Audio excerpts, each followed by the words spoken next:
بسم اللہ الرحمن الرحیم والصلاة والسلام علی رسولہ الکریم۔ ستیزہ کار رہا ہے ازل سے تا امروز، چراغ مصطفی سے شرار بولہبی۔ معزز ناظرین، اسلام کے خلاف بے شمار فتنے اٹھے اور بے شمار سازشیں ہوتی رہی ہیں۔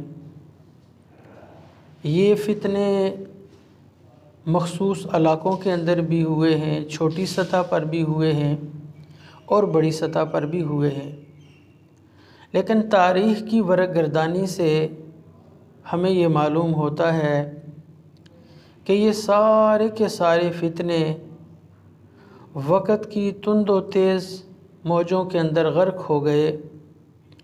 باطل عقائد و نظریات کے حاملین کے لاشیں بے گور و کفن پڑے ہوئے ہیں اور آج ان کا کوئی نام لینے والا نہیں ہے۔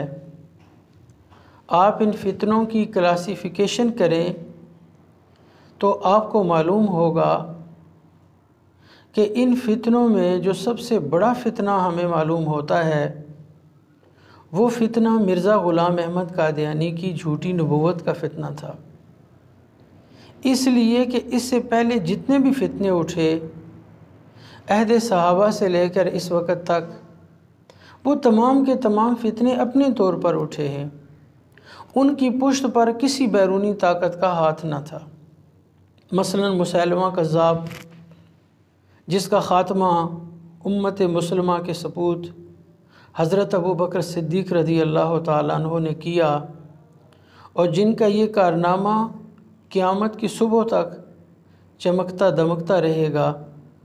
لیکن یہ بھی حقیقت ہے کہ مسیلمہ کذاب کی پشت کے اوپر کوئی بیرونی قوت نہ تھی، لیکن مرزا غلام احمد قادیانی کی نبوت کو جس حکومت نے تصنیف کیا تھا وہ حکومت برطانیہ تھی کہ جس کی حکومت پہ سورج غروب نہیں ہوتا تھا۔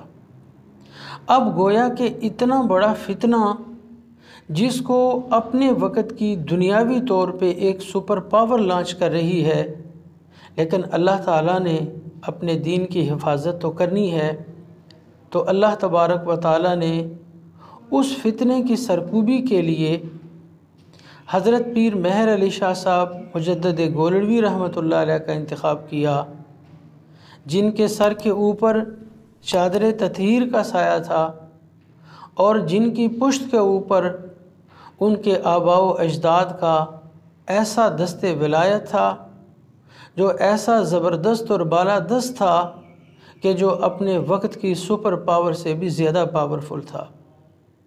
سو اس تناظر میں جب ہم آج کے فتنوں پہ غور و فکر کرتے ہیں تو ہمیں دو فتنے زیادہ متحرک نظر آتے ہیں۔ ان میں سے ایک جاوید احمد غامدی اور دوسرا انجینئر مرزا محمد علی کا فتنہ ہے، لیکن یاد رکھیے ان سے بھی بڑے طاقتور فتنے اٹھے، ختم ہو گئے اور ان کا نام کوئی نہیں لے رہا، اس لیے کہ باطل کی عمر تھوڑی ہوتی ہے اور جھوٹ کا دورانیہ کم ہوتا ہے، وہ آخر ایک دن بے نقاب ہونا ہی ہے۔ یہ فتنے صرف اور صرف میڈیا کی بنیاد پر اٹھے ہوئے ہیں اور وقت گزرنے کے ساتھ ساتھ یہ فتنے ختم ہوتے جائیں گے، کیونکہ اس سے بہت زیادہ پاورفل فتنے ختم ہو چکے ہیں۔ ناظرین، ہماری آج کی گفتگو انجینئر مرزا محمد علی کے بزرگان دین کے اوپر زبان درازی اور طعن و تشنیع سے متعلق ہے۔ مرزا صاحب نے اپنے متعدد ویڈیو بیانات کے اندر یہ بات کہی ہے کہ صوفیاء کرام کا اسلام کی خدمت میں کوئی کارنامہ نہیں ہے۔ انہوں نے قرآن عظیم کا ترجمہ نہیں کیا، انہوں نے صحیح بخاری اور صحیح مسلم کا ترجمہ نہیں کیا، وہ ٹچ موبائل چلانا نہیں جانتے، وہ ہوائی جہاز اڑانا نہیں جانتے۔ اندازہ لگائیے کہ اتنی سطحی باتیں کرنے والا، اتنی سوکیانہ بیان بازی کرنے والا آج یہ دعویٰ کر رہا ہے کہ میں بہت بڑا محقق ہوں، میں بہت بڑا عالم دین ہوں، اور میرا ریسرچ کا ایسا ورک ہے کہ میرے بے شمار ریسرچ پیپر جو ہے وہ شائع ہو چکے ہیں۔ آج ہم نے قرآن عظیم کی کچھ آیات کا انتخاب کیا ہے اور ان کی تفسیر کے لیے اپنے وقت کے ہی ایک بہت بڑے صوفی حضرت علامہ قاضی ثناء اللہ صاحب پانی پتی نقشبندی مجددی مظہری رحمۃ اللہ علیہ کی تفسیر مظہری کا انتخاب کیا ہے، چونکہ مرزا صاحب کا کہنا یہ ہے کہ بزرگوں نے ترجمے نہیں کیے۔ اب یہ انہوں نے یا تو لا علمی کی بنیاد پہ کہا یا انہیں علم تو ہے لیکن وہ دھوکہ دینا چاہتے ہیں۔ اب ذرا اس کا ٹائٹل پیج بھی دیکھ لیجئے، یہ تفسیر مظہری ہے اور اس کے ناشر ہیں بلوچستان بک ڈپو مسجد روڈ کوئٹہ، یعنی یہ تفسیر مظہری کا ٹائٹل پیج ہے۔ اپنے وقت کے صوفی ہیں، سلسلہ تعلیمات میں حضرت شاہ ولی اللہ محدث دہلوی رحمۃ اللہ علیہ کے شاگرد ہیں، اور حضرت شاہ عبدالعزیز محدث دہلوی رحمۃ اللہ علیہ نے قاضی ثناء اللہ صاحب پانی پتی رحمۃ اللہ علیہ کے بارے میں فرمایا یہ بہیکی وقت ہیں۔ اور سلسلہ طریقت میں اپنے وقت کے بہت بڑے صوفی حضرت مرزا مظہر جانے جانا رحمۃ اللہ علیہ کے آپ مرید ہیں اور سلسلہ طریقت میں ان سے فیض یافتہ ہیں، اور اس تفسیر کا نام بھی انہوں نے اپنے شیخ حضرت مرزا مظہر جانے جانا رحمۃ اللہ علیہ کے نام پر تفسیر مظہری رکھا۔ تو حضرت قاضی صاحب رحمۃ اللہ علیہ کے جو استاذ ہیں حضرت شاہ ولی اللہ محدث دہلوی، جن کے بارے میں مرزا صاحب کا کہنا یہ ہے کہ کسی بزرگ نے ترجمہ کیا ہی نہیں ہے، حالانکہ عربی زبان سے کسی بھی دوسری زبان میں جو پہلا ترجمہ ہوا ہے وہ ترجمہ کرنے والے شاہ ولی اللہ محدث دہلوی رحمۃ اللہ علیہ ہیں، اور ان کے شاگرد ہیں حضرت قاضی صاحب جو پوری تفسیر لکھ رہے ہیں عربی زبان کے اندر۔ اس کے تراجم بھی موجود ہیں، لیکن میں جو آپ کو نسخہ دکھا رہا ہوں یہ ان کا اصل عربی متن کا نسخہ ہے۔ اب ان کچھ آیات ہیں قرآن عظیم میں جن میں اللہ تبارک و تعالیٰ نے بزرگان دین کی عظمت کو، ان کی اہمیت کو بیان کیا ہے۔ اصل میں جتنے بھی فتنے اٹھ رہے ہیں آپ دیکھ لیجئے کہ انہوں نے اپنا نشانہ بزرگان دین کو بنایا ہوا ہے، صوفیاء کرام کو بنایا ہوا ہے۔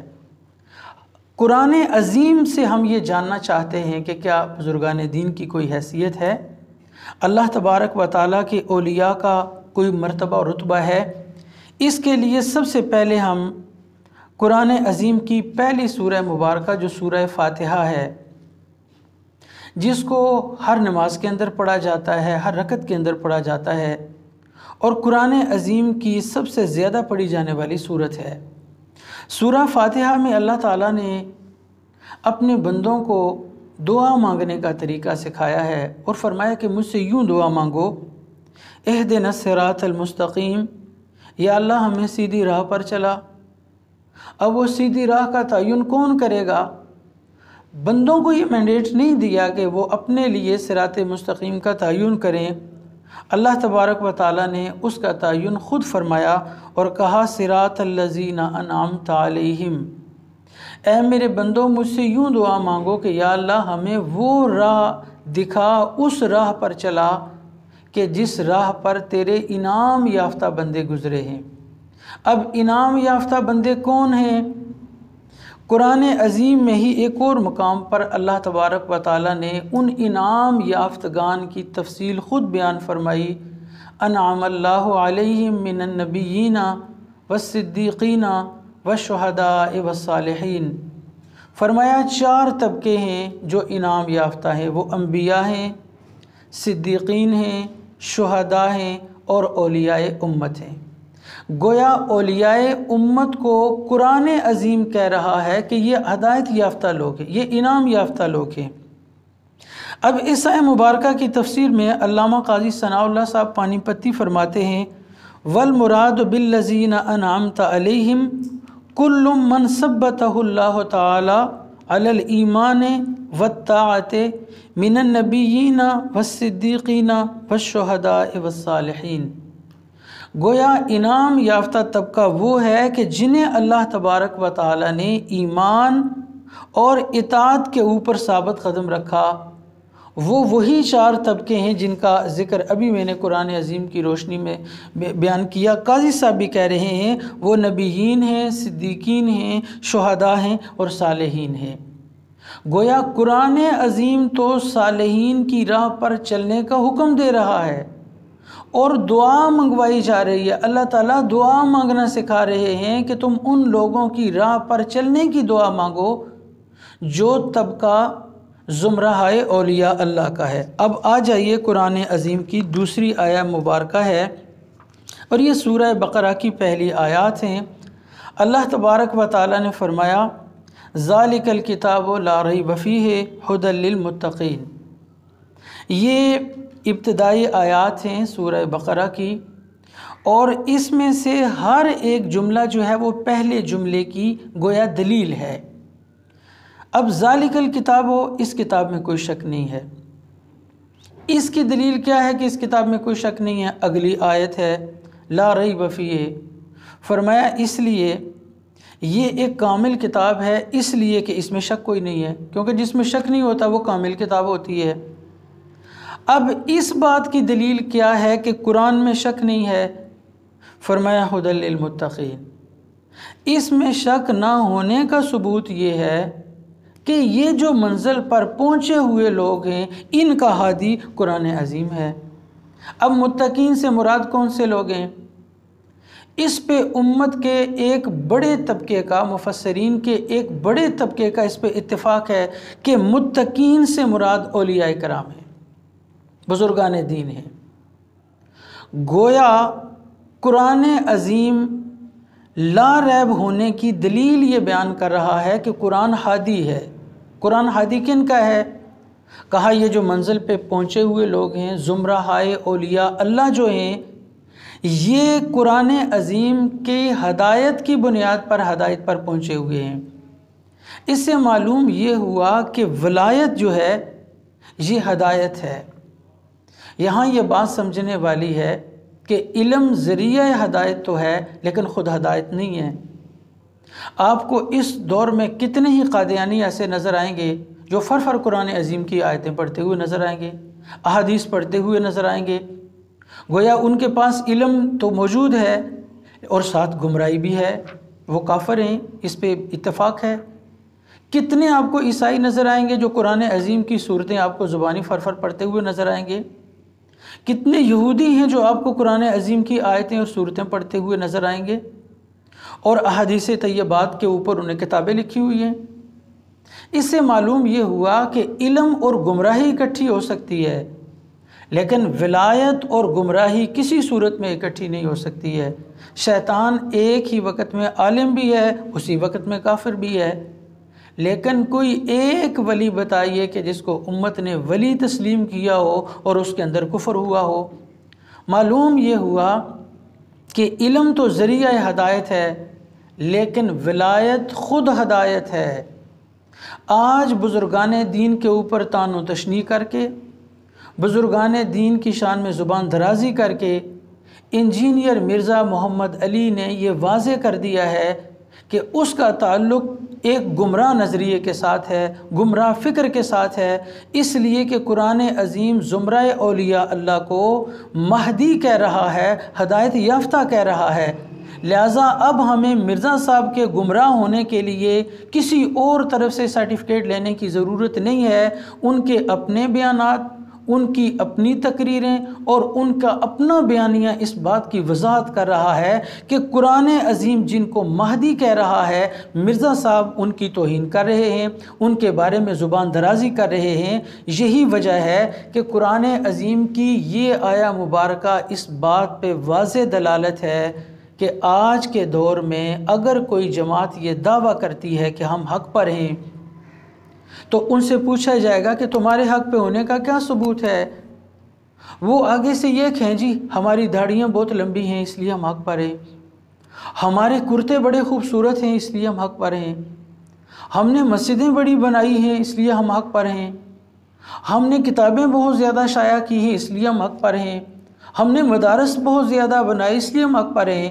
تو ایسے لوگوں کو کہا جائے گا کہ اگر آپ حق پر ہیں تو آپ ہمیں اپنے مسجدیں نہ بتائیے، اپنی کتابیں نہ بتائیے، اپنے جبے نہ دکھائیے، اپنے بیانات اور اپنی تقریریں نہ دکھائیے، آپ ہمیں یہ بتائیے کہ آپ میں کوئی اللہ کا ولی بھی موجود ہے؟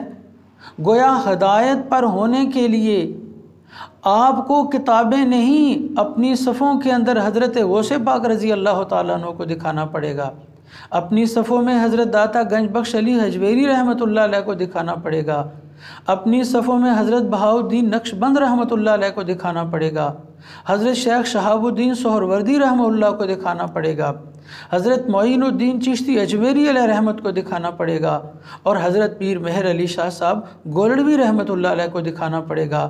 تو یہ گویا معیار ہدایت ہے کہ جو آدمی اپنے حق ہونے کا اعلان کر رہا ہے اس کو اپنی جماعت کے اندر اولیاء کرام دکھانا پڑیں گے، صوفیاء اعظام دکھانا پڑیں گے۔ اب ایک ایسا آدمی ہے جو صبح و شام اولیاء کرام پہ زبان درازی کر رہا ہے، ایک کمرے کے اندر بیٹھا ہوا ہے، ایک کیمرہ رکھا ہوا ہے، چند بندے بٹھائے ہوئے ہیں۔ آپ دیکھ لیجئے کہ مرزا صاحب کو کسی پروگرام کے اندر کوئی آدمی مدعو نہیں کرتا ہے، کسی چھوٹی سی تقریب کے اندر بھی کوئی ان کو مدعو نہیں کرتا ہے، وہ صرف ایک کمرے کے اندر بیٹھ کر وہ فتنہ و فساد اگل رہے ہیں جس کی بنیاد پر آج نسل نو کے ناپختہ ذہن جو ہے وہ گمراہی کی طرف جا رہے ہیں۔ اب اس کے بعد ایک آیہ مبارکہ جو کہ آل عمران اور اس کی آیت نمبر 110 ہے، اس آیہ مبارکہ میں اللہ تبارک و تعالیٰ نے ارشاد فرمایا کنتم خیر امت اخرجت للناس، اے میرے محبوب کی امت تم بہترین امت ہو کیونکہ تمہیں لوگوں کے نفع کے لیے نکالا گیا۔ اب اس پہ قاضی ثناء اللہ صاحب پانی پتی رحمہ اللہ اس کی تفسیر میں ارشاد فرماتے ہیں، اور اولیاء کرام، صوفیاء اعظام اور بزرگان دین کی اہمیت کی روشنی میں فرماتے ہیں کہ نبی پاک صلی اللہ علیہ وآلہ وسلم کی امت کے اولیاء و صوفیاء سابقہ امتوں کے اولیاء و صوفیاء سے زیادہ فضیلت رکھتے ہیں۔ قاضی صاحب فرماتے ہیں قلت رجال هذه الامة اکثر ارشادا واقوى تاثیرا فی الناس بالجذب الی اللہ تعالی من رجال الامم السابقہ۔